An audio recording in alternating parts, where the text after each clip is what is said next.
Charles Kupan nga Këshilli për Marrëdhëniet me Jashtme me SBA-n ka thënë se deklarata e fundit e presidentit amerikan Donald Trump për Kosovën dhe Serbinë duhet parë në kontekstin e një lideri që po përpiqet të rikthejë vëmendjen e opinionit publik mbi rolin e tij si negociator i shkëlqyer.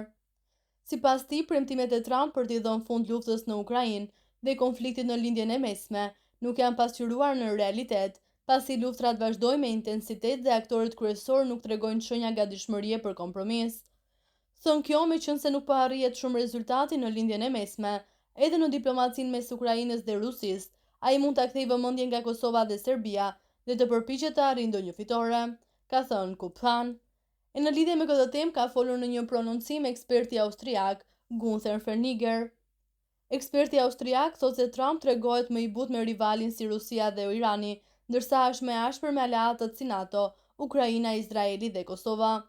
Në thelb, eksperti nuk e kritikon Trumpin si person në mënyrë direkte, por ngre shqetësimin se politikat e tij mund të mos jenë në përputhje me interesat e vendeve si Kosova, të cilët shpresojnë për një rol më aktiv të SBA-s në rajon. Ai thekson se pritshmëritë që Trump do të ndërhyjë për të zgjidhur çështjen e Kosovës mund të jenë të gabuara.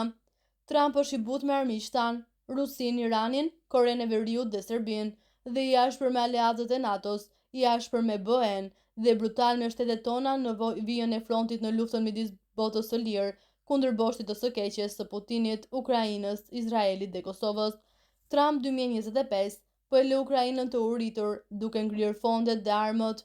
Trump 2025 po inkurajon Izraelin të luftojë Iranin, por refuzon të ndihmojë Izraelin.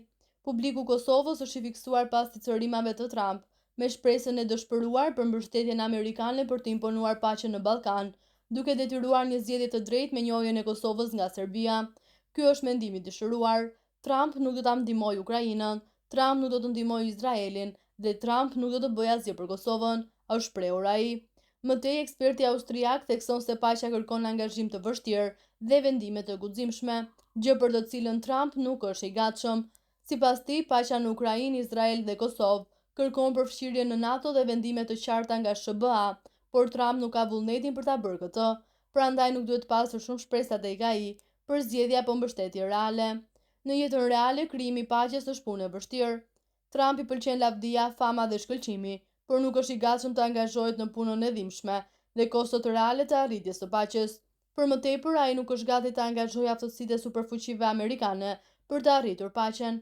E vetmja mënyrë për paqe është të përfshijë Ukrainë, Izrael dhe Kosovë në NATO dhe kështu t'u jap atyre një mbulim sigurie dhe t'i vendos brenda disiplinës së aleancës dhe t'u tregojë atyre mjetet e armët për të mbrojtur veten dhe për të dëbuar Rusinë nga Ukraina, të mposhtin Hamasin terrorist dhe të denuklearizojë Iranin nga shkatruesit e bunkerëve të SBA-s, si dhe të imponojë një zgjedhje të qëndrueshme ndaj Serbisë, duke imponuar njohjen e Kosovës nga të gjithë aleatët dhe duke ngrirë të ardhmen e Serbisë në BE deri në njohje, ka shpjeguar ndër të tjerash eksperti.